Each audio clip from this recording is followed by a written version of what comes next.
একদিন মাটির ভেতরে হবে ঘরে মন আমার, কেন বাঁধ দালান ঘর?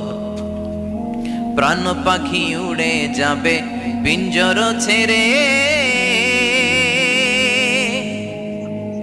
ধরা ধামে সবই রবে তুমি যাবে চলে। বন্ধু বান্ধব যত মাতা পিতা দ্বারা সুত সবই হবে তোমার পরে মন আমার, কেন বাঁধ দালান ঘর? একদিন মাটির ভেতরে হবে ঘরে মন আমার, কেন বাঁধ দালান ঘর? চিল্লায় বলেন ঠিক কিনা? যাওয়া লাগবে, কেউ বাঁচতে পারবে না। দাদা চলে গেল, বাবা চলে গেল, মামা চলে গেল, আমারও যাওয়া লাগবে। সেলিব্রিটি চাই, আরো সম্পদের পাহাড় চাই। ব্যস্ত, আমরা মহা ব্যস্ত। এত ব্যস্ততা কিসের? স্টপ, থামেন, অনেক হয়েছে, আর না। বসেন, একটু ভাবেন। দাদা চলে গেল, বাবা চলে গেল, মামা চলে গেল, আমাকেও চলে যেতে হবে। মাঝে মাঝে কবরস্থানে যাবেন, যে একটু দেখবেন এই কবরস্থানে শিশুরা শুয়ে আছে, কিশোররা শুয়ে আছে, আপনার মতো তাগড়া যুবকরা শুয়ে আছে, ওদেরও রক্ত গরম ছিল আপনার মতো। আজ ওরা নাই, সব শেষ। আপনাকেও যেতে হবে, এই কবরে আমাদেরকে যেতে হবেই। কবরের প্রশ্নের উত্তর দিতে হবে। চিল্লায় বলেন ঠিক কিনা? কবরে প্রথম প্রশ্ন করা হবে, মার রব্বুক, তোমার রবের নাম কি? আমাদের রব কে? ওমা দীনুক, তোমার ধর্মের নাম কি? আমাদের ধর্মের নাম কি? বিশ্বনবীর চেহারা দেখিয়ে বলা হবে, এই লোকটাকে তুমি চিনো কিনা? চিনি না আমরা? চাঁদের চেয়ে সুন্দর তুমি, নবী আমার কমলিহি ওয়ালা, দু জাহানের বাদশাহ তুমি, প্যারা নবী সাল্লাল্লাহু আলা, দু জাহানের বাদশাহ তুমি, প্যারা নবী সাল্লাল্লাহু আলা, চাঁদের চেয়ে সুন্দর তুমি, নবী আমার কমলিহি ওয়ালা। সুবহানাল্লাহ পড়ে। আমাদেরকে জিজ্ঞেস করা হবে, রব কে? বলবো আল্লাহ। ধর্ম কি? বলবো ইসলাম। এই লোকটারে চিনো নাকি? আমরা বলবো চিনি, আমাদের প্রাণের নবী মুহাম্মদ সাল্লাল্লাহু। তিনটা প্রশ্নের উত্তর করতে পারলে এডিশনাল আরেকটা প্রশ্ন, ওমা ইলমু। এই তিনটা প্রশ্নের উত্তর জানলা কেমনে? নকল করছো নাকি? বাংলাদেশে নকল আছে না নাই? কোথায় নকল করে? হ্যাঁ, কিছু লিজেন্ড আছে দেখি, একেবারে জামার ভিতরে নকল, টুপির ভিতরে নকল, স্কেলের ভিতরে নকল, মৌজার ভিতরে নকল। আছে না নাই? কথা বলেন। ফেরেশতারা বলবে, তুমি তিনটা প্রশ্নের উত্তর করলে কি করে? আপনাকে বলতে হবে, আমি কোরআন থেকে শিখেছি, আমি হাদিস থেকে জেনেছি। চিল্লায় বলেন ঠিক কিনা? তখন ফেরেশতারা বলবে, আহলান ওয়া সাহলান, মারহাবান, কংগ্রাচুলেশন, তুমি উত্তর করতে পেরেছো। ইফসাহু লাহু কবরুহু ৭০ যিরান, আপনার কবরটারে ৭০ হাত লম্বা বানিয়ে দেয়া হবে। ইফতাহু লাহু বাবুন ইলাল জান্নাহ, জান্নাতের দিকে দরজা করে দেয়া হবে। ইউলবাসু মিন লিবাসিল জান্নাহ, জান্নাতের পোশাক পরিয়ে দেয়া হবে। আর বলা হবে, নাম কানাউমিল আরুস, বাসর রাতে কনেকে নিয়ে বর যেমনি শান্তির ঘুম, আরামের ঘুম দেয়, তুমিও ঘুম দাও, ঘুমাও। You should get some sleep now, you are very tired man, ঘুমাও, অনেক হয়েছে, ঘুমাও। তোমার এই ঘুম কেউ ভাঙাবে না, ইসরাফিলের সিঙ্গার ফুৎকার ছাড়া।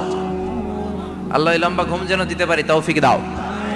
আর যারা ইসলাম বিরোধী, কোরআন বিরোধী, বিশ্বনবী বিরোধী, তাদেরকেও প্রশ্ন করা হবে, তোর রব কে? মার রব্বুক, সে বলবে লা আদরি, আমি কিছু জানি না, আমি মাফ চাই, দোয়াও চাই। কথা কন, জানি না, আমি কিছুই মনে করতে পারছি না, আমি কিছু জানি না, আমার ধর্ম নাই, কর্ম নাই, আমার ধর্ম যার যার, উৎসব সবার, আমার কোনো ধর্ম টর্ম নাই, আমার কোনো নামাজ রোজা নাই, আমার কোনো রব নাই।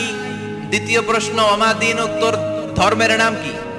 সে বলবে, ধর্ম কি আমি জানি না, আমি ধর্মরে গালি দিতাম, আমি দুনিয়া ইসলাম রে বাস দিতাম, আমি আলেম ওলামাদের বিরোধিতা করতাম, আর শাহবাগের মঞ্চে উঠে ভাষণ দিতাম। আছে না নাই? সব গুমর ফাঁস হয়ে যাবে, ইয়াউমুত তাকাবুন। এরপর বিশ্বনবীর চেহারা দেখিয়ে বলা হবে, এই লোকটারে চিনো নাকি? সে বলবে, চিনি না, তবে আমার বন্ধুরা তার বিরুদ্ধে ব্লগে লিখতো, আমিও ব্যাড ব্যাড কমেন্টস করে দিতাম, এই লোকটার বিরুদ্ধে আমি কার্টুন বানাতাম। এই বিশ্বনবীর বিরুদ্ধে আমি কথা বলতাম, চিল্লায় বলেন ঠিক কিনা? ফেরেশতারা বলবে লা দারাইতা ওয়ালা তালাইতা, তুই কিছুই পারলি না, তুই তো কপাল পোড়া। ফায়ুতরাকু বিমাতারিকা মিন হাদিদ, লোহার হাতুড়ি দিয়ে পিটিয়ে ওর মাসেলগুলো থেতলে ফেলা হবে। ওয়ায়ুকালু লিল আরদি ইলতাইমি, কবরের দুই পাশের মাটির বলা হবে চাপ দে, এমন চাপ দিবে ফাতাখতালিফা আদলাউহু, ডান পাশের পাজরের হাড্ডি বাম দিকে ঢুকে যাবে, বাম পাশের পাজরের হাড্ডি ডান পাশে ঢুকে যাবে। কিয়ামত পর্যন্ত এই মারামারি চলবে। আল্লাহ এরকম ভয়ঙ্কর পরিস্থিতি থেকে আমাদেরকে বাঁচাও। ওই কবরের আযাব থেকে বাঁচার দরকার আছে না নাই? বিশ্বনবী বললেন যে ব্যক্তি রাত্রিবেলায় সূরাতুল মুলক তেলাওয়াত করবে তার কবরের আযাব হবে না। ইন্না হাযিহি সূরাতুন আযীমা মানিআতুন মিন আযাবিল কবর। এই সূরাটা এমন সূরা, সাধারণ কোন সূরা না। এই সূরাতুল মুলক যে রাত্রিবেলায় তেলাওয়াত করবে তার কবরের আযাব থেকে তারে বাঁচিয়ে দিবে কে? নাম্বার 1 ফজিলাত স্ট্যাটাস, মনে থাকবে তো? 2 নাম্বার স্ট্যাটাস শাফাআত লি সাহিবিহা। এই সূরাটা, এই সূরার তেলাওয়াতকারীর জন্য কিয়ামতের দিন সুপারিশ করবে। কোরআন সুপারিশ করবে, চারটেখানি কথা না। কোরআন যদি আপনার বিরুদ্ধে দাঁড়ায় আপনার জান্নাত ক্যান্সেল, আর কোরআন যদি আপনার ব্যাপারে আল্লাহর কাছে রেকমেন্ডেশন করে জান্নাত আপনার জন্য ওয়াজিব করে দিবে কে? এজন্য বিশ্বনবী বললেন শাফাআত লি সাহিবিহা, কিয়ামতের দিন তেলাওয়াতকারীর জন্য আল্লাহর কাছে সুপারিশ করবে। 2টা গেল। 3 নাম্বার বিশ্বনবী বললেন খাসামাত আন সাহিবিহা। এই সূরাটা কিয়ামতের দিন এই সূরার তেলাওয়াতকারীর পক্ষ নিয়ে আল্লাহর সাথে ঝগড়া করা শুরু করে দিবে। আল্লাহর সাথে ডিবেট করবে, ঝগড়া করবে, যতক্ষণ না হাত্তা আদখালাহুল্লাহুল জান্নাহ। হাদিসের টেক্সট হচ্ছে যে যতক্ষণ না আল্লাহ তাআলা তাকে জান্নাতে না ঢোকায় ততক্ষণ ওই সূরার তেলাওয়াতকারীর পক্ষ নিয়ে আল্লাহর সাথে বিতর্ক, ঝগড়া, তর্ক চলতেই থাকবে। সুবহানাল্লাহ, আরো আস্তে বলেন। আবার বিষ্ণু বললেন মান ক্বারা বিহা ফি লাইলাতিন ফাকাদ আকসারা ওয়া আতওয়াবা। রাত্রিবেলা এই সূরাটা যে তেলাওয়াত করবে পুরো রাত্রিটারে বরকতময় করে দিবে কে? এজন্য বিশ্বনবী আবদার করে, আবেদন করে আমাদের কাছে বলে গিয়েছেন, আমি চাই আমার প্রতিটা উম্মতের হৃদয়ে এই সূরাটা গাঁথা থাক। আমি চাই আমার প্রতিটা উম্মতের সিনার ভিতরে এই সূরার 30টা আয়াত গ্রথিত করা থাক। সুবহানাল্লাহ পড়েন। মাত্র 30টা আয়াত মুখস্থ করতে রাজি আছেন? 1 মাসে কয়দিন? প্রতিদিন একটা করে আয়াত মুখস্থ করলে এই সূরা মুখস্থ করতে লাগবে কয়দিন? হ্যাঁ, হোমওয়ার্ক, এটা আপনাদের বাড়ির কাজ।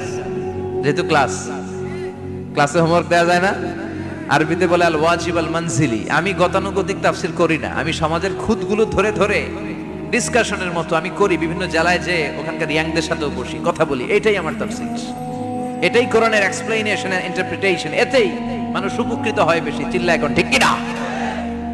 এটা আপনাদের বাড়ির কাজ, মাইথার দিয়া বাসীদের বাড়ির কাজ। হায়াতে আল্লাহ বাঁচায় রাখলে আবার কখনো দেখা হলে জিজ্ঞেস করবো যে মুলক মুখস্থ হয়েছে কিনা। কে কে মুখস্থ করবেন না হাত তোলেন। সবাই করবেন?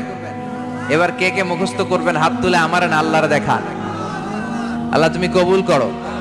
আরো জোরে পড়েন আমিন। হাত নামান। এই সূরাটা it's an eye opener for you. এটা আপনার চোখ খুলে দিবে। এই সূরাটা আপনার চোখকে খুলে দিবে, আপনার ঘুমন্ত বিবেককে জাগিয়ে তুলবে। স্রষ্টার ব্যাপারে আপনার যদি কোনো সাসপিশন থাকে, সন্দেহ থাকে, এই সন্দেহের পাহাড়কে ভেঙে এই সূরা চুরমার করে দিবে। চিল্লায় বলেন সুবহানাল্লাহ। আল্লাহ ডেকে বলে গোলাম, কিছু কিছু নাস্তিক আছে আমারে খুঁজে পায় না। এরকম কপাল পোড়া নাদান নাস্তিক বাংলার জমিনেও আছে না নেই? এরা বলে আনসিন ইজ নাথিং, যেটা দেখা যায় না ওইটা মানি না, বলে না? Do you see the air in the atmosphere? বাতাসে, বায়ুমণ্ডলে যে বাতাস ঘুরে বেড়ায় এটা কি তুমি দেখো? তো মানো কেন? Why do you believe on that? Why do you believe on air? বাতাস বিশ্বাস করস কেন? কপাল পোড়া নাস্তিকরা বাতাস মানে না, কথা কর। Do you see the bad headache someone feel in his head and he's shouting? মাথার ব্যথায়, মাইগ্রেনের পেইনে যখন কেউ চিৎকার করে তার মাথার ব্যথা দেখা যায়। আমার এখন প্রচন্ড মাথা ব্যথা যদি হয় আপনারা দেখতে পাচ্ছেন তো, নাস্তিকরা কি মাইগ্রেনের পেইন বিশ্বাস করে না? মাথা ব্যথা বিশ্বাস করে কি করে না? বাতাস বিশ্বাস করে কি করে না? কয় আনসিন ইজ নাথিং, যেটা দেখি না ওটা বিশ্বাস করি না। কপাল পোড়া। আল্লাহ ডেকে বলে গোলাম আমার সৃষ্টির দিকে তাকা, আকাশের দিকে তাকা, বাতাসের দিকে তাকা, সাগরের দিকে তাকা। সাগরের মধ্যে আমি আল্লাহ আছি না নাই? বিশাল বড় বড় পাহাড়ের দিকে তাকা, ঝর্ণার দিকে তাকা, ঝর্ণার মধ্যে আমি আছি না নাই? ঝর্ণা ঝর্ণা ঝর্ণা রে, বলনা বলনা বলনা রে, কার বিরহে পাগল পাড়া তুই, কার মিলনে ফুল ফসলে ভরা রে তোর দুকুল বই, কার মিলনে ফুল ফসলে ভরা রে তোর দুকুল বই, ঝর্ণা ঝর্ণা ঝর্ণা রে, বলনা বলনা বলনা রে, কার বিরহে পাগল পাড়া তুই। সুবহানাল্লাহ পড়েন। ঝর্ণার দিকে তাকাও, সাগরের দিকে নজর করে দেখো, বিশাল পাহাড়ের দিকে নজর করে তাকাও, ওই পাহাড়ের মধ্যে আল্লাহরে খোঁজে বাবা, চিল্লায় বলেন ঠিক কিনা? ইমাম আবু হানিফার হাতে হাত রেখে শাহাদা বাক্য পাঠ করেছে। সুবহানাল্লাহ পড়েন। ঝিনুকের ভেতর লুকিয়ে থাকে যেমন মতি, ঝিনুকের ভেতর লুকিয়ে থাকে যেমন মতি, কালমা শাহাদাতে আছে আল্লাহর জ্যোতি, কালমা শাহাদাতে আছে আল্লাহর জ্যোতি। সুবহানাল্লাহ পড়েন। এই জ্যোতি যার হৃদয়ে একবার টাচ করে তার জন্য জান্নাতকে খুলে দেয় কে? এজন্য এই সূরা পড়লে নাস্তিকরা নাস্তিক থাকবে না। নাস্তিকদের জন্য এখানে আল্লাহ মেডিসিন দিয়েছেন, কিছু ডোজ দিয়েছেন। আলহামদুলিল্লাহ পড়েন। এই সূরা থেকে আমরা কিছু সময় কথা শুনবো, শুনতে রাজি আছেন তো? সূরার নাম চিল্লায় বলেন কি নাম? মুলক। মুলক মানে কি? মুলক মানে রাজত্ব, মুলক মানে ক্ষমতা, মুলক মানে পাওয়ার, মুলক মানে কিংডম, মুলক মানে সভরেন্টি। সুবহানাল্লাহ পড়েন।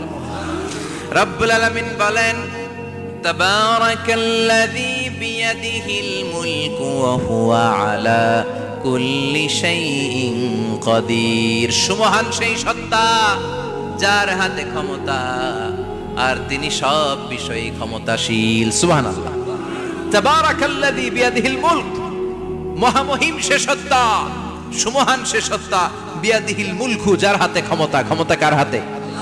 চিৎকার করে বলতে হবে কার হাতে? নাকি আমাদের হাতে? না সরকারের হাতে, পুলিশের হাতে, র্যাবের হাতে, মাশরাফির হাতে, হিরো আলমের হাতে? ক্ষমতা কার হাতে? ক্ষমতা শুধুমাত্র একজনের হাতে। চিল্লায় বলেন তিনি কে? আল্লাহর হাতে ক্ষমতা, আর তিনি হচ্ছেন সকল ক্ষমতার উৎস, centre of the all powers. সব ক্ষমতার উৎস কে? নাকি জনগণ? আমরা কিন্তু এটাই শিখি, এদেশে আমাদেরকে রাষ্ট্রীয়ভাবে শেখানো হয়, এটা রাষ্ট্রীয় কুফরি। সকল ক্ষমতার উৎস জনগণ নয়, সকল ক্ষমতার উৎস কে? উনি ক্ষমতার উৎস, তিনি ক্ষমতাশীল, মহা ক্ষমতাধর, তার ক্ষমতার সাথে কারো তুলনা হয় না। আমাদের কি ক্ষমতা আছে? কথা বলেন। বল্লা পোকার কামড় খাইছেন?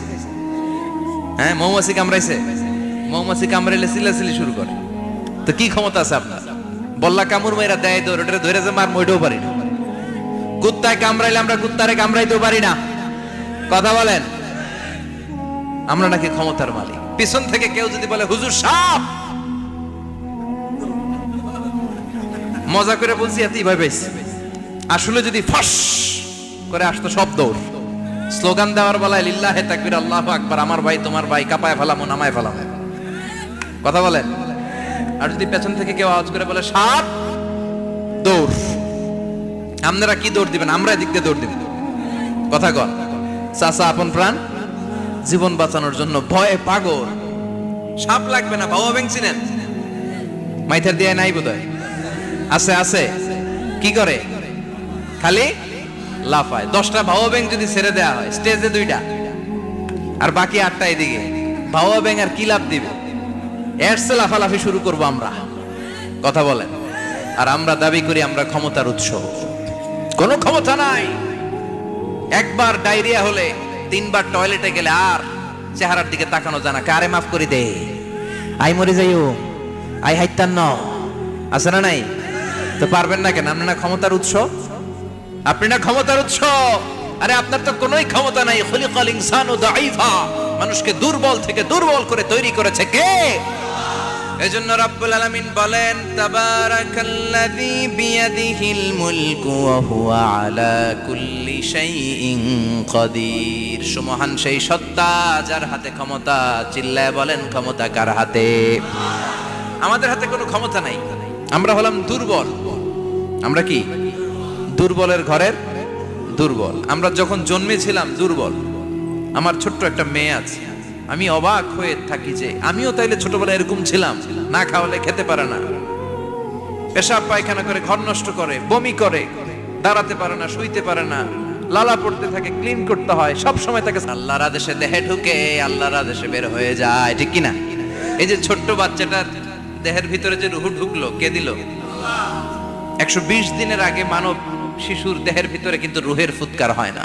সহিহ বুখারীর বর্ণনা 40 40 40 340 কত কথা বলেন? প্রথম 40 থাকে নুতফা, তারপরের 40 হয় আলাকা, তারপরের 40 হয় মুদগা, sperm drop, blood clot and then the little flesh. ছোট্ট নাপাক পানি ছিলাম, শুক্রাণু ছিলাম আমরা। কি ছিলাম? শুক্র ছিলাম না, শুক্রাণু, শুক্রের অণু। এক ফোঁটা শুক্রের মধ্যে 20 কোটি অণু থাকে, ওই 20 কোটির একটা ছিলাম আমি আর আপনি। সুবহানাল্লাহ বাড়িতে গিয়ে বলেন।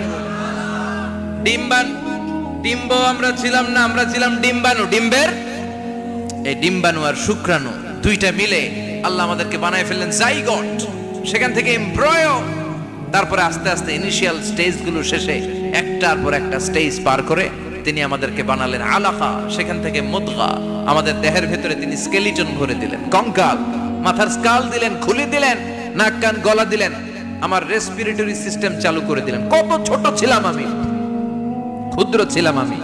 ফালয়ানজুরিল ইনসানু মিম্মা খুলিকা মিম্মাইন দাফিক। মানুষের উচিত তার সৃষ্টি প্রক্রিয়ার দিকে নজর করে তাকানো। বাবার পিঠ থেকে সবেগে নির্গত হওয়া পানি দিয়ে মায়ের পেটে তোমারে ঢুকায় দিল কে? নাপাক পানি থেকে ছোট্ট ব্যাঙ্গাচির মতো ছিলাম, জোকের মতো মায়ের জরায়ুর দেয়ালে লেগেছিলাম। সেখান থেকে বড় করতে করতে আমার রেসপিরেটরি সিস্টেম, আমার হেয়ারিং সিস্টেম, আমার সব সিস্টেমগুলো তিনি আমার দেহের ভিতরে সেট করে দিল। চিল্লায় কোন সুবহানাল্লাহ।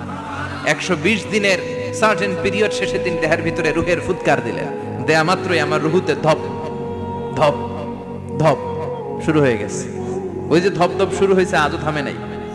এই ধপ ধপ থামলে বাঁচবেন, দম ফুরাইলে আমরা ঠুস হয়ে যাবো, ঠিক কিনা?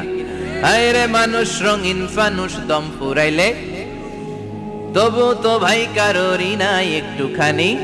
হায় রে মানুষ রঙিন ফানুষ, রঙিন ফানুষ, হায় রে মানুষ। সুবহানাল্লাহ বলেন।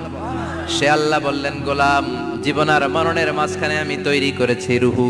পৃথিবীর বিজ্ঞানীরা সব বানাতে পারে, কম্পিউটার বানাতে পারে, প্লেন বানাতে পারে, হেলিকপ্টার বানাতে পারে, রকেট বানাতে পারে, কিন্তু গোটা বিশ্বের সব বিজ্ঞানীরা মিলে কি রুহু বানাতে পারে নাকি? কথা বলেন। গত বছর সোফিয়া নামে একটা রোবট আসছিল না? কথা কন। ওটা মাথা উঁচু করে নিচু করে কথা বলতে চায়, মানুষের মতো হতে চায়। আসলে কি মানুষ? ওটার মধ্যে কি রুহু আছে? রুহু বানাইতে পারবে কেউ? এই রুহু নিয়ে যে কত গবেষণা, মুমূর্ষ রোগীদের উপর গবেষণা চালিয়েছে অনেক। বুলেট প্রুফ গ্লাসের ভিতরে মুমূর্ষ রোগীকে রেখে রেখে তারা চেক করতে চেয়েছে আমেরিকান বিজ্ঞানীরা যে রুহু কোন দিক দিয়ে বের হয়। তারা ওজন করে দেখে, মানুষ মরে গেলে কোন লাশের ওজন বেড়ে যায়, কোন লাশের ওজন কমে যায়। যেটাতে কমে গেছে 2-1 কেজি কমে যায়, তার অবাক। কিরে, আগে ছিল 80 কেজি, এখন হচ্ছে 78 কেজি, তার মানে 2 কেজি নাই। এটাই রুহু। এটাই কি? এটা হচ্ছে গবেষণার ধাপ। অনেকগুলো মডিউল তারা আনে, অনেক মুমূর্ষ রোগীকে গ্লাস ফিটিং করা, ইন্টেন্সিভ কেয়ারে রেখে তারা অবজার্ভ করে, আর অক্সিজেন মাস্ক খুলে দিয়ে তারা দেখে যে লোকটা ছটফট করে কিভাবে মরে। মরার আগে ওজন মাপ ছিল 80 কেজি, মরে গেছে পরে আবার ওজন দিয়ে দেখে 78 কেজি। কমছে কয় কেজি? বিজ্ঞানে কয় পাইছি। সবাই কয় কি পাইছো? কয় রুহু। কই পাইলেন? কয় আগে 80, এখন 78, 2 কেজি। রুহুর ওজন কয় কেজি? তো বিজ্ঞানীদের সিস্টেম হচ্ছে যে কোনো একটা বিষয়ের উপর গবেষণা চালালে তারা পূর্ণাঙ্গ ডিসিশনে পৌঁছতে পারে না। They couldn't jump to the final conclusion just on one module, based on one module. They cannot do it. তাদের অনেকগুলো মডিউল আনতে হয়। তারা আবার নমুনা আনলো আরেকটা। মুমূর্ষ রোগী, অক্সিজেন চেম্বার লাগানো, মাস্ক লাগানো, এটা খুলে ফেললে মরে যাবে। বুলেট প্রুফ করা গ্লাসের ভিতরে ঢুকিয়ে এটার ওজন মাপ, এটার ওজন 60 কেজি। এবার মাস্ক খোল, মাস্ক খুলছে ছটফট ছটফট করে, এটা শেষ। এবার মাপ দেখ, এবার মাইপা দেখা গেছে 63 কেজি। কয় কেজি বাড়ছে? এক একটার এক এক সিস্টেম হইতেছে, কোনোটা কমে, কোনোটা বাড়ে, কোনোটা কিচ্ছু হয় না। সবাই কয় তাইলে আপনি রুহু পাইলেন কই? আগেরটা কম ছিল, মনে করছিলেন 2 কেজি কমছে, ওইটাই রুহু, এখন 3 কেজি বাইরে গেছে, মিলাইবেন কি দিয়া? কথা কন। আল্লাহ ডেকে বলে, গোলাম কিয়ামত পর্যন্ত একটার পর একটা মুমূর্ষু রোগীকে বুলেট প্রুফ গ্লাসের ভেতরে ঢুকাতে পারবি, গবেষণা করতে পারবি, মাগার রুহু খুঁজে পাবি না। চিল্লায় বলেন ঠিক কিনা? কারণ এই রুহুর মালিক কে? সে আল্লাহ বললেন, আল্লাযী খালাকাল মাউতা ওয়াল হায়াতা লিয়াবলুয়াকুম আইয়ুকুম আহসানু আমালা। জীবন আর মৃত্যু বানালাম তোমাদেরকে পরীক্ষা করার জন্য। পরীক্ষা আছে না নাই? গোটা দুনিয়াটাই পরীক্ষা। আল্লাহ যারে পছন্দ করে বেশি তার পরীক্ষাও। আসাদুন নাসি বালাআন আল আম্বিয়া। এই পৃথিবীতে আল্লাহ সবচেয়ে বেশি বালা মুসিবত দিয়ে পরীক্ষা করেছেন নবীদের। কারণ নবীরা আল্লাহর কাছে কম প্রিয় না বেশি প্রিয়? যেহেতু প্রিয় বেশি, পরীক্ষা।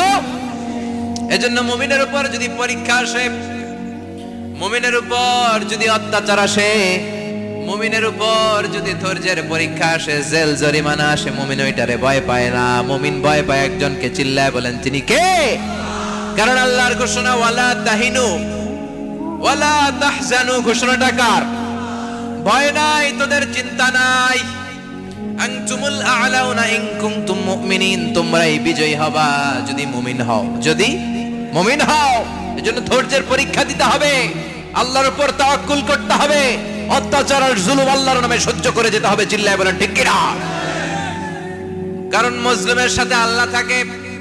মুসলিমের বদদুয়াকে বিশ্বনবী ভয় করতে বলেছেন। কারণ মুসলিমের বদদুয়ার মাঝে আর আল্লাহর মাঝে পর্দা থাকে। যারা দুনিয়ার বুকে জুলুম করে তাদেরকে ক্ষমতার মসনদ থেকে নামিয়ে দেয় কে? আর যারা মজলুম হয়, যাদের রক্ত দিয়ে জমিন ভেজে, তাদেরকে জমিনের ক্ষমতা দিয়ে দেয় কে? আর যারা রক্ত ঝরায়, ইতিহাস বলে তারা শেষ পর্যন্ত প্রাণ আর জান নিয়ে পালাবার জায়গাটা পায় না। চিল্লায় বলেন ঠিক কিনা? এজন্য মুমিন খুব ভালো করে জানে, রাত্রি যত গভীর হয়, সুবহে সাদিকের সময় কাছে আসতে থাকে। গর্ভবতী নারীর পেটের জ্বালা যন্ত্রণা, ব্যথার পেইন যত বাড়ে, নতুন মেহমান আগমনের সময় কাছে আসতে থাকে।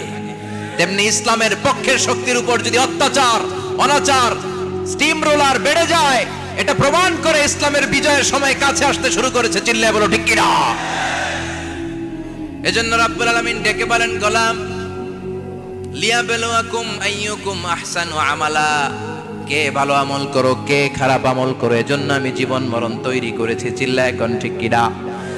এরপর আল্লাহ বললেন, ওয়ালাকাদ যায়্যানাস সামাআদ দুনিয়া বিমাসাবিহা ওয়া জাআলনাহা রুজুমান লিশ-শায়াতিন। সুবহানাল্লাহ বলেন। ওয়ালাকাদ যায়্যানাস সামাআদ দুনিয়া। মাইকম্যান কোথায়? সাউন্ডটা বাড়াও। এত দুর্বল কেন তোমার সাউন্ড? মনে হচ্ছে আমি মাইক ছাড়া কথা বলছি। সাউন্ডটাকে স্ট্রং করো। ওয়ালাকাদ যায়্যানাস সামাআদ দুনিয়া। I have beautified the closer sky with candles, with light and stars. আল্লাহ বললেন, আমি দুনিয়ার আকাশকে তারা দিয়ে সুশোভিত করেছি। আকাশে তারা আছে না নাই? এগুলো এমনি এমনি হয়েছে না? তৈরি করছে কে? বিশ্বাস হয়? কোনো সন্দেহ আছে? এখন তো লাইটিং ফাইটিং এর যুগে তারার যে কি সৌন্দর্য আমরা বুঝি না। আমরা যখন ছোটবেলা গ্রামে যেতাম, রাতের বেলা তারার মেলা, কি সুন্দর, একটার চেয়ে একটা সুন্দর। শুকতারা, ধ্রুব তারা, সপ্তর্ষি মণ্ডল, 7টা তারার একটা চেইন আছে, চেনেন এগুলো? কি সুন্দর তারা! এগুলো তৈরি করে রেখেছে কে? প্রথম আকাশের মহাশূন্যকে আল্লাহ এই তারকা দিয়ে বিউটিফাই করেছেন। It's a candle.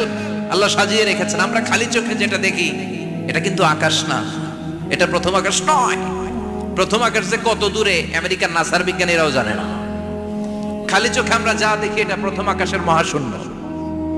এর অনেক অনেক অনেক উপরে প্রথম আকাশ।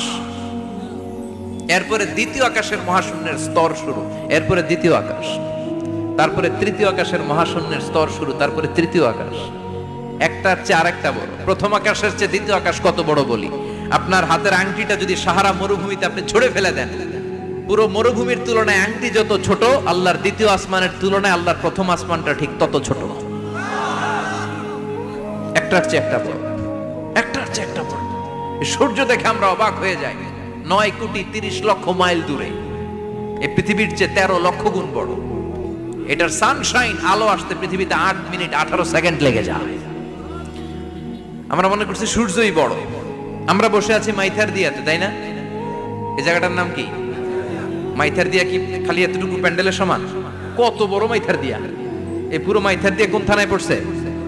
দাউদকান্দি। দাউদকান্দি হচ্ছে কুমিল্লার 16টা থানার একটা, ঠিক কিনা? 16 থানা মিলে কুমিল্লার একটা জেলা। এরকম কয়টা জেলা আছে? 64 জেলা।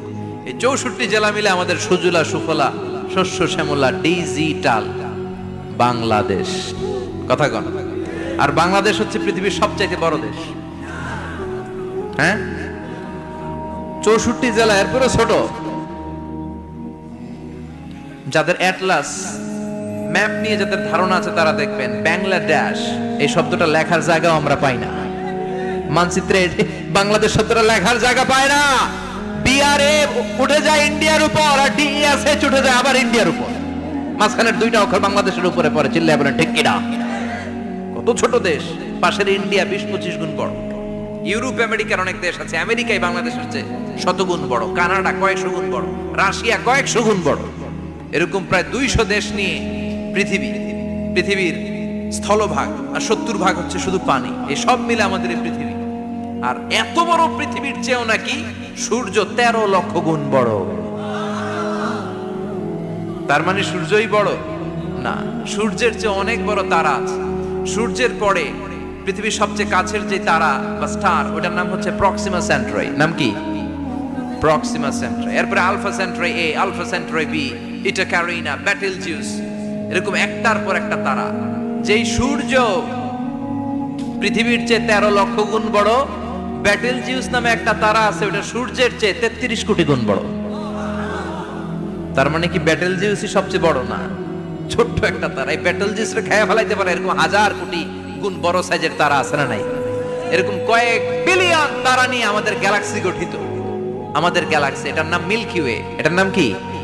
আমাদের গ্যালাক্সি। এই গ্যালাক্সিতে আমাদের অবস্থান। এরকম কত হাজার কোটি গ্যালাক্সি আছে আমেরিকার নাসার বিজ্ঞানীরাও জানে না। আমাদের গ্যালাক্সির সবচেয়ে কাছের যে গ্যালাক্সি, ওই গ্যালাক্সিটার নাম হচ্ছে অ্যান্ড্রোমেডা। কি নাম? অ্যান্ড্রোমেডা।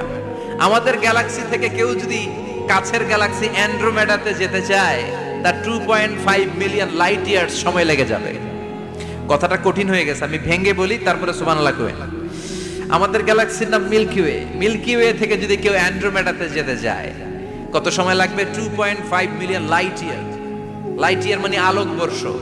আলোর গতিতে যদি ছোটা যায়, 2.5 মিলিয়ন মানে হচ্ছে প্রায় 25 লক্ষ। তাহলে পৃথিবীতে সবচেয়ে দ্রুতগামী যে বিষয়টা আবিষ্কৃত হয়েছে সেটা হচ্ছে আলো। এই যে লাইট মারলে যে ছুটে, এই লাইট প্রতি সেকেন্ডে 1,86,000 মাইল বেগে ছুটতে পারে। 1 মিনিটে না, 1 ঘন্টা না, 1 মিনিটে না, 1 সেকেন্ডে আলো চলে যায় কয় মাইল? 1,86,000। আপনি কল্পনা করতে পারেন? হয়তো মাথা নাড়াইতেছেন। এটা কি কল্পনা করা যাবে? আমার তো তার ছিঁড়ে যাচ্ছে। 1 সেকেন্ডে নাকি আলো ছুটে 1,86,000 মাইল বেগে। 1 সেকেন্ড শব্দ কইতে তো 2 সেকেন্ড লাগে। কথা কোন? এর মধ্যে আলো চলে গেছে 1,86,000 মাইল। তো কোন রকেট যদি আপনি পান, যে রকেট দিয়ে সেকেন্ডে 1,86,000 মাইল বেগে রকেটটা ছুটবে প্রতি সেকেন্ডে, খেয়াল করেন, ঘন্টায় না, মিনিটে না, কিসে? সেকেন্ডে। যে রকেটটা সেকেন্ডে 1,86,000 মাইল বেগে ছুটবে, ওই রকেটটা দিয়ে আমাদের গ্যালাক্সি থেকে আমাদের পাশের গ্যালাক্সি অ্যান্ড্রোমেডাতে পৌঁছতে আপনার 25 লক্ষ বছর লেগে যাবে। সুবহানাল্লাহ বাড়িতে গিয়ে বললেন। এরকম বিশাল বিশাল তারা দিয়ে আমাদের আকাশটারে বিউটিফাই করেছে কে? এজন্য আল্লাহ বললেন, ওয়ালাকাদ যায়্যানাস সামাআদ দুনিয়া বিমাসাবিহা ওয়া জাআলনাহা রুজুমাল লিশ-শায়াতিন। আমি এই দুনিয়ার আকাশটারে সুন্দর সুন্দর তারকারাজি লাইটের মতো সেটিং করে সুশোভিত করেছি। আবার এই তারকা দিয়ে আমি শয়তানদেরকে প্রহারও করেছি। সুবহানাল্লাহ। শয়তানদেরকে আল্লাহ তারা মেরে আঘাত করে। সুবহানাল্লাহ বলেন। এরপরে এই সূরার প্রথম রুকুর শেষে আল্লাহ বললেন, ওয়াসিররু কাওলাকুম আও ইজহারু বিহি ইন্নাহু আলিমুম বিযাতিস সুদূর আলা ইয়ালামু মান খালাকা ওয়া হুয়াল লাতীফুল খাবীর। আল্লাহ বললেন, ওয়াসিররু কাওলাকুম, তোমরা যদি গোপনে কথা বলো, আও ইজহারু বিহি, কিংবা স্পষ্ট করে বলো, সব শুনে কে? আপনি যেমনি বলেন শুনবে কে? বলেনই নাই, শুধু মনে মনে ভাবছেন, শুনবে কে? সুবহানাল্লাহ কইবেন না? সাত আকাশের উপরে, আরশের উপরে তার অবস্থান। সাত জমিনের নিচে কোনো গোপনতম প্রকোষ্ঠে কোনো ছোট্ট বাক্সের ভেতরে যদি কোনো পিঁপড়া পিপিলিকা নীরবে হেঁটে যায়, আল্লাহ বলে আমি ওই পিঁপড়ার হেঁটে চলার পায়ের আওয়াজটাও শুনতে পাই। এজন্য কেউ যেটা শোনে না, শোনে কে? এরপর আল্লাহ বললেন ওয়াল্লাযী জাআলা লাকুমুল আরদা যালুলান ফামশু ফি মানাকিবিহা ওয়া কুলু মির রিজকি ওয়া ইলাইহিন নুশুর। সুবহানাল্লাহ বলেন। আল্লাহ ডেকে বললেন গোলাম তোমাদের জন্য জমিনটারে আমি বিছানা বানিয়েছি। আল্লাযী জাআলা লাকুমুল আরদা ফিরাশা, জমিনটারে বিছানা বানিয়েছে কে? এই বিছানার মতো সমতল জমিন দিয়ে তোমরা হেঁটে বেড়াও, চলে বেড়াও, হেলে দুলে পড়ার সুযোগ নাই, ঠিক কিনা? এই যে মাইথার দিয়ে আর আজকের যে ময়দান, এটা যদি বিছানার মতো সমান না হয়তো বসতে পারতেন? কথা কন। এই ময়দানের প্যান্ডেলের এদিক দিয়ে উঁচা, এদিক দিয়ে গর্ত, এদিক দিয়ে নিচা, এদিক দিয়ে খাড়া, কেমন হইতো? কথা কন। কেউ আমারে দেখতো, কেউ দেখতো না, কেউ দাঁড়াইয়া, কেউ বৈশা, আছে না নাই? কিন্তু জমিনটারে সমতল বানালো কে? আপনি যদি বিমান থেকে যদি আপনি দেখেন, বিমানের গ্লাস দিয়ে জানলা দিয়ে যদি আপনি নিচের দিকে তাকান, আপনি দেখবেন মনে হবে পুরো জমিনটাকে আল্লাহ সবুজ কার্পেট দিয়ে কার্পেটিং করে রেখেছে। এই সৌন্দর্য দিয়েছে কে? আবার রব্বুল আলামিন বলেন জমিনটারে সমান দেখে, কার্পেটিং দেখে মনে করো না তোমরা বেঁচে গিয়েছো। আমার দেয়া বিধান আমার জমিনে যদি কায়েম করতে না পারো, এই কার্পেটিং করা জমিনের ভেতরে আযাব আছে না নাই? এই পুরো জমিনের ভেতরে আছে আগুন আর আগুন। আগ্নেয়গিরির অগ্নুৎপাত জ্বালামুখে বিস্ফোরণ করে দিয়ে গোটা বিশ্বটারে মুহূর্তে মেসাকার করে দিতে পারে কে?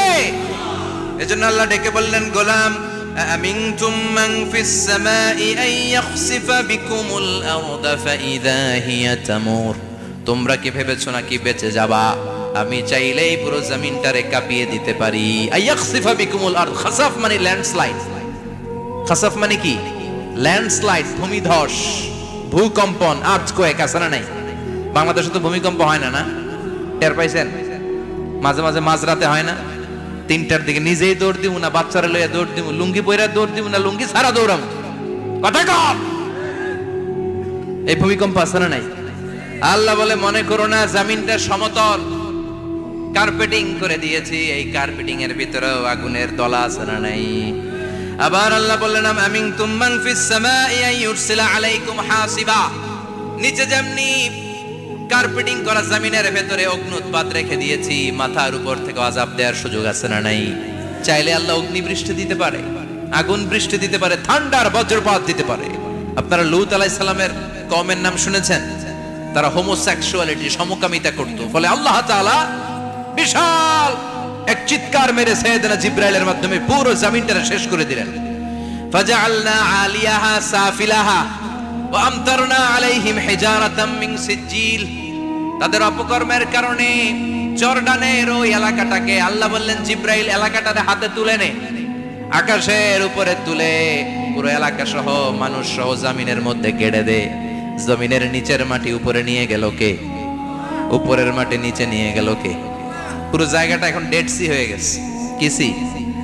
ডেড সি নাম শুনেন নাই বোধহয়? আজকে শুনে রাখেন, এটারে বলে মৃত সাগর। এটা গজবের জায়গা, ওখানে মানুষও ডুবে না। লবণের ডেনসিটি, সল্টের ডেনসিটি এত হাই, এই পানির মধ্যে এত গজব, এর মধ্যে কোনো মাছ জন্মায় না, চিংড়ি জন্মায় না, কাঁকড়া জন্মায় না, ব্যাঙ হয় না, শ্যাওলা হয় না, কিচ্ছু বাঁচে না। এটা গজবের জায়গা, চিল্লায় বলেন ঠিক কিনা? যে আল্লাহ জর্ডানের এলাকাটারে ধ্বংস করে দিল, ওই আল্লাহ আজও আছে না নাই? এই জন্য নিজ দিয়ে তিনি যেমনি আযাব দিতে পারেন, ভূমিকম্প দিতে পারেন, জলোচ্ছ্বাস দিতে পারেন, উপর থেকে তিনি শিলাবৃষ্টি দিতে পারেন কি পারেন না? মাইথার দিয়ে কখনো শিলাবৃষ্টি হয়েছিল? হ্যাঁ, ফসল ক্ষেত শেষ করে দেয় না? ছাগল টাগল মরে যায়।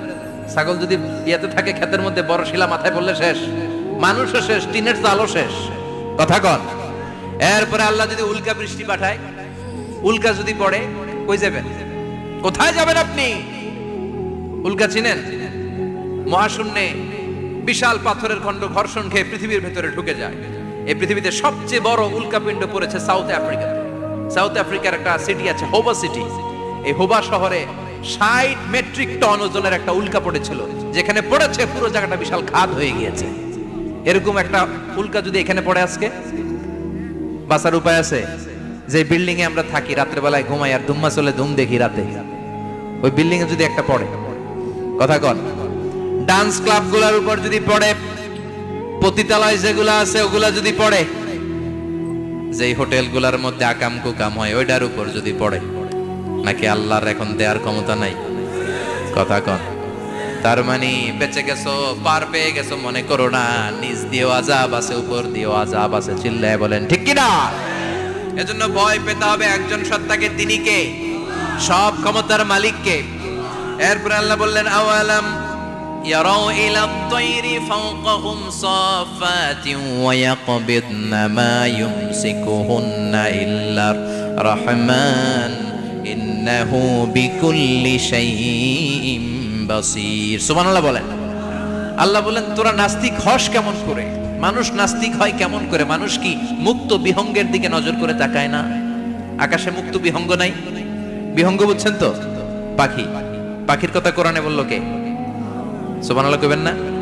ওয়া আরসালা আলাইহিম তায়রান আবাবিল, আবার কাবা ভাঙতে এলে পাঠাওয়া বাবিল। দাও খোদা দাও আমায় আবার উমর দরজ দিল, দাও খোদা দাও আমায় আবার উমর দরজ দিল। সুবহানাল্লাহ পড়ে। এই যে আল্লাহ বললেন ওয়া আরসালা আলাইহিম, তারপর তায়রান আবাবিল, তায়ের মানে পাখি, তায়ের মানে কি? আবার জান্নাতে যারা যাবে তাদেরকে পাখির ভুনাগোশত খাওয়াবে কে? জান্নাতে যাওয়ার সাথে সাথে প্রথমে আল্লাহ আপনাদেরকে মেহমানদারি করবে মাছের কলিজা দিয়ে। খাইবেন? মাছের কলিজার কথা শুনে জিহ্বায় পানি আসছে না কেন? আউয়ালু তুআমিন ইয়াকুলুহু আহলুল জান্নাতি ফাজিয়াদাতু কাবিদিল হুদ। প্রথমে মাছের কলিজা, এরপরে পাখির ভুনাগোশত। তার মানে পাখির কথা কোরআনে আছে না নাই? আবার সাইয়েদনা সুলাইমান আলাইহিস সালামের একটা পাখি ছিল, ওইটার নাম কি ছিল? হুদহুদ পাখি। মাথার উপর দিয়ে চলতো, আর ওইটার চোখে জুমিং পাওয়ার আল্লাহ এত বেশি দিয়েছিল, এটা জমিনে নজর করলে বুঝতে পারতো কয় হাজার ফিট নিচে পানি আছে, পানিটা মিষ্টি না লবণাক্ত না কেমন, দেখে দেখে মুহূর্তের মধ্যে সাইয়েদনা সুলাইমানের কাছে সব তথ্য সরবরাহ করে দিত। কোন সুবহানাল্লাহ। এজন্য আল্লাহ বললেন নাস্তিকগুলো কি পাখির দিকে তাকায় না? এই পাখির দিকে তাকালে পাখির রব আল্লাহরে খুঁজে পাওয়া যায়। পাখির দিকে তাকালে, মুক্ত বিহঙ্গের দিকে তাকালে কেমন করে পাখিগুলো উড়ে যায়। এই পাখিগুলো আকাশে ধরে রাখে কে? মা ইউমসিকুহুন্না ইল্লার রহমান। ওই রহমান ছাড়া কেউ পাখিগুলোর শূন্যে ধরে রাখতে পারে না। কত শত আয়াতে যে আল্লাহ পাখির কথা বলেছেন হিসাব নাই। কত ধরনের পাখি যে আল্লাহ বানিয়েছেন কোনো হিসাব নাই। আপনারা ঘরে জিওগ্রাফিক্যাল চ্যানেলগুলো দেখেন? হ্যাঁ না জি বাংলা দেখেন? স্টার জলসা, কিরণমালা, কি দেখেন? জিওগ্রাফিক্যাল চ্যানেল দেখবেন। ওখানে দেখবেন একটা পাখি আল্লাহ তৈরি করেছে, পৃথিবীর সবচেয়ে ছোট পাখি, নাম হলো হামিং বার্ড। কি নাম? The smallest bird ever in the world. সবচেয়ে ছোট। এটা প্রাপ্তবয়স্কে 3 থেকে 5 ইঞ্চি লম্বা হয়। এটার পূর্ণ যৌবন এটা লম্বা কতদূর? 3 থেকে 5 ইঞ্চি। এটা প্রতি সেকেন্ডে ডানা ঝাপটাতে পারে 80 বার। কয়বার? আমাদের ডানা আছে না 2টা? আপনি আপনার ডানা 1 সেকেন্ডে কয়বার ঝাপটাতে পারবেন? হ্যাঁ, আমি ঝাপটাইলাম, কয়টা হয়েছে 1 সেকেন্ডে? হ্যাঁ, 3টা 4টা ঝাপটা দিতেই আমার সেকেন্ড শেষ। কিন্তু এই পাখিটা প্রতি সেকেন্ডে তার 2 পাখা ঝাপটায় কয়বার? পৃথিবীর সব পাখি সামনে ওড়ে, তো এই পাখি সামনে যেমনি ওড়ে, এট দ্য সেম টাইম এই পাখি পিছনের দিকে উঠতে পারে। সুবহানাল্লাহ। বাড়িতে যাই বললেন। ইউরোপের আল্পস পর্বতমালায় গুগল করবেন যে আজকে গুগলে লিখবেন যে আলপিন সুইফট একটা পাখি আছে। এই পাখিটা একবার যখন শূন্যে উড়াল দেয়, উড়ন্ত অবস্থায় এটা আকাশে 6 মাস থাকতে পারে। আকাশের মেঘের আপ থেকে পানি খায়, শূন্যে ভেসে বেড়ানো পোকামাকড় ধরে খেয়ে বেঁচে থাকে। 6 মাস পরে একবার জমিনে ল্যান্ড করে, নামে কয়েকদিন থেকে আবার উড়াল মারে, আবার উড়াল মারলে আবার 6 মাস। আলপিন সুইফট। আরেকটা পাখি আছে, অদ্ভুত পাখি, নাম হোমা বার্ড। এই হোমা বার্ড উড়ন্ত অবস্থায় ডিম পেড়ে দেয়, আর ওই ডিমটা জমিনে পড়ার আগেই মাঝখানে ডিম ফেটে বাচ্চা বেরোয়, বাচ্চা উঠতে শুরু করে দেয়। এই পাখিগুলোর কথা কোরআনে আছে না নাই? এজন্য আল্লাহ বললেন আওয়ালাম ইয়ারাউ ইলা আত-তায়রি ফাওকাহুম সাফাতিন ওয়া ইয়াকবিদনা মা ইউমসিকুহুন্না ইল্লার রাহমান ইন্নাহু বিকুল্লি শাইইন বাসীর। আল্লাহ বললেন নাস্তিকগুলো কি পাখির দিকে নজর করে তাকায় না? পাখির দিকে নজর করে যদি তাকায় তখন পাখির রব আল্লাহরে খুঁজে পাবে। চিল্লায় বলেন ঠিক কিনা? পাখিকে আরবিতে বললে তয়ের। সবাই বলেন পাখির আরবি কি? বিমানের আরবিও তয়ের। পাখি আরবি যা, বিমান আরবিও। এই পাখি নিয়ে গবেষণা করে বিমান বানাইছে। সুবহানাল্লাহ কইবেন না? আমরা বানাই নাই, আমরা তো খোঁজাখুঁজিতে ব্যস্ত, আমরা আছি ফতুয়া নিয়ে ব্যস্ত। তুই 20 কারণে কাফের, তোর চাচা 90 কারণে কাফের।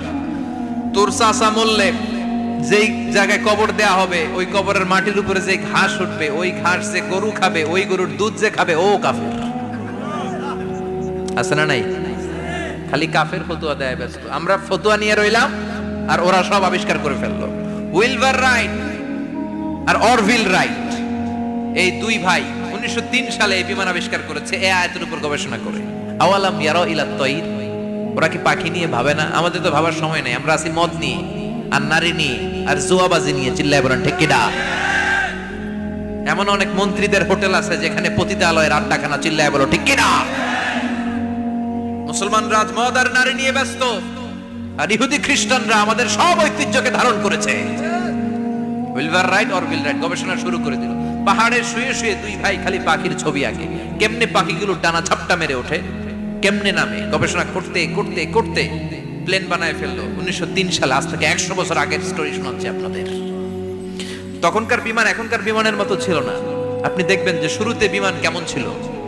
শুরুতে ভাঙ্গা চূড়া দুইটা পাখা নিয়ে একটু উড়ে আবার থপাস করে পড়ে, কিন্তু আশা হারায় নাই, আবার উড়ে থপাস করে পড়ে। আমেরিকাতে সুবিধা করতে পারেনি। ফ্রান্সের এক কিং তাদেরকে ডোনেট করেছে বিপুল অঙ্কের টাকা দিয়ে। তারা প্রথম ফ্রান্সের একটা শহর থেকে আরেকটা শহরে পৃথিবীর প্রথম প্যাসেঞ্জার প্লেন নিরাপদে ল্যান্ড করেছে।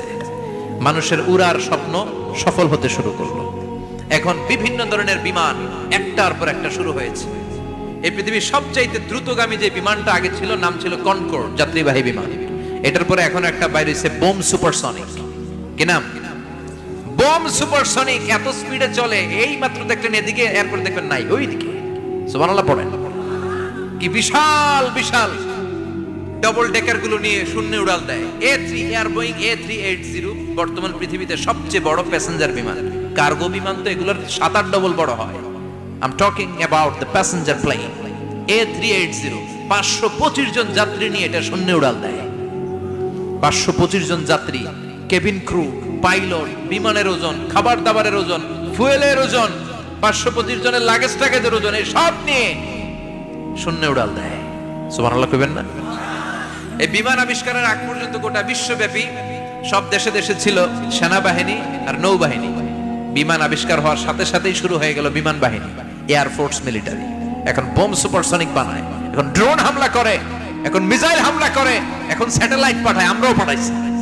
কি নাম? Bangabandhu satellite. We launching the Bangabandhu satellite channel last year. আমরা বঙ্গবন্ধু স্যাটেলাইটও পাঠাইছি বলে সবকিছু পাখির উপর গবেষণা করে হয়েছে। চিৎকার করে বলেন ঠিক কিনা? এজন্য আল্লাহ ডেকে বললেন, গোলাম ওরা কি পাখির দিকে তাকায় না? পাখির দিকে যদি নজর করে একটিবার তাকাতো, নাস্তিক আর নাস্তিক থাকতে পারতো না। এজন্য নাস্তিকদের জন্য সূরার ভেতরে ডোজ আছে, আই ওপেনার আছে। সর্বশেষ আল্লাহ একটা প্রশ্ন দিয়ে এই সূরাটা শেষ করলেন। প্রশ্নটা শুনবেন? শুনবেন সবাই? আল্লাহ বললেন, কুল আরাআইতুম ইন আসবাহা মাউকুম গাওরান ফামান ইয়াতিকুম বিমাইম মাইন। বলো দেখি সবে, শুকাইয়া যদি যায় এই পৃথিবীর পানি, তাহলে হেথায় তটনির ধারা কে দিবে সবারে আনি? কে দিবে আনি? একদিন সকালবেলা ঘুম থেকে উঠছেন, টয়লেটে যাবেন, মুখ ধোবেন, স্কুলে যাবেন, অফিসে যাবেন, কাজে যাবেন, যায় দেখেন টিউবওয়েল চাপতেছেন, পানি নাই। ট্যাপ ছাড়লেন, পানি নাই। চোখের মধ্যে ময়লা, নাকে ময়লা। টয়লেটে যাবেন, পানি নাই। পুকুরে নাইমা দেখেন পানি নাই। বিশাল বিশাল মেশিন বসিয়ে মাটির নিচ থেকে ভূগর্ভস্থ পানি ওঠানোর চেষ্টা করলেন, একটা পানি নাই। এক ফোঁটা পানি গোটা বিশ্বে কোথাও নাই। কে দিব পানি আপনারে? পানি সম্পদ মন্ত্রী দিব, ডোনাল্ড ট্রাম্প দিব, শেখ হাসিনা দিবে?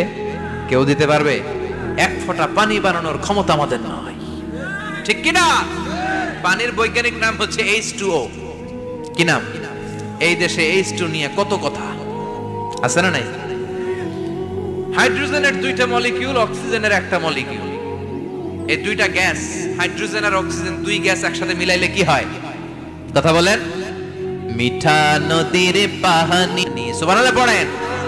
আল্লাহ বললেন ঘুম থেকে উঠে যদি দেখো পৃথিবীর সব পানিগুলো একেবারে পৃথিবীর নিচে চলে গেছে, কোন মাধ্যম দিয়ে এক ফোঁটা পানির জোগাড় আর বন্দোবস্ত করা যায় না, কে তোদেরকে পানি এনে দিবে? কথা কন। আল্লাহ ছাড়া এক ফোঁটা পানি এনে দেওয়ার মতো ক্ষমতা কারো আছে নাকি? আবার পানি থেকে পৃথিবীর সব কিছুরে বানালো কে? ওয়াজআলনা মিনাল মাই কুল্লা শাইইন হাই আফালা ইউমিনুন। আল্লাহ বললেন পানি থেকে গোটা বিশ্বের সব আমি বানালাম। সব জীবিত জিনিস তৈরি হয়েছে পানি থেকে। এটা কোরআনের কথা। কার কথা? আর ১৫০০ বছর পর বিজ্ঞানীরা এখন বলছে পানি থেকেই সব প্রাণ এসেছে। সুবহানাল্লাহ পড়েন। বিজ্ঞানীদের রিসার্চে এসেছে পৃথিবীর সর্বপ্রথম যে প্রাণীটার উৎপত্তি, এটার নাম নাকি অ্যামিবা। কি নাম?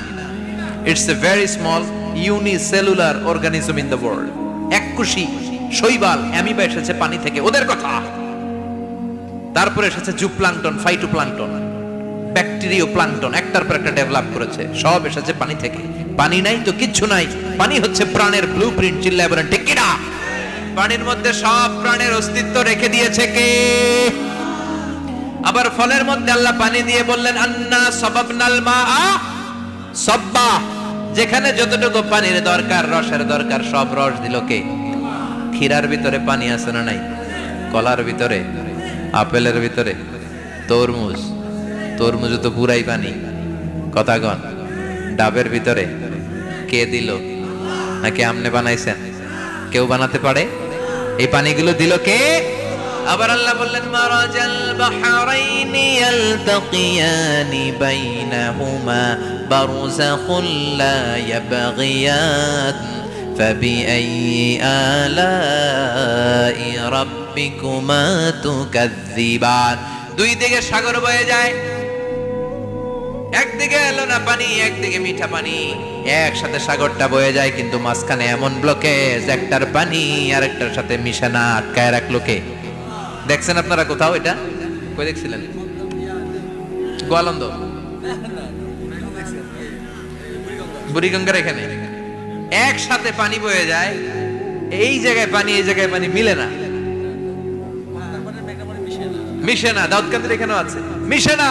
এর কারণ এই পাশের পানি এটা ডেনসিটি হাই, বেশি ঘন, এটা ডেনসিটি লো, এটা পাতলা, এটা টেম্পারেচার হাই, এটা টেম্পারেচার কম, এটা লবণ বেশি, এটা লবণ কম, দুইটা দুই পানি একসাথে বয়ে যায়, একটার সাথে আরেকটা মিশে না। এই কারিগরটা কে? চিল্লায় বলতে হবে কে? সেজন্য আল্লাহ বললেন গোলাম পানি দিয়ে আমি বানালাম, পানি ছাড়া বাঁচবি না, এজন্য সব জায়গায় পানির ব্যবস্থা করে দিয়েছে কে?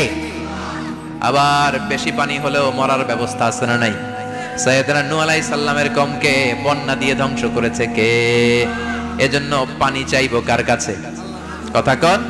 আল্লাহ মেঘ দে পানি দে ছায়া দে রে তুই, আল্লাহ মেঘ দে। সবাই পড়েন না?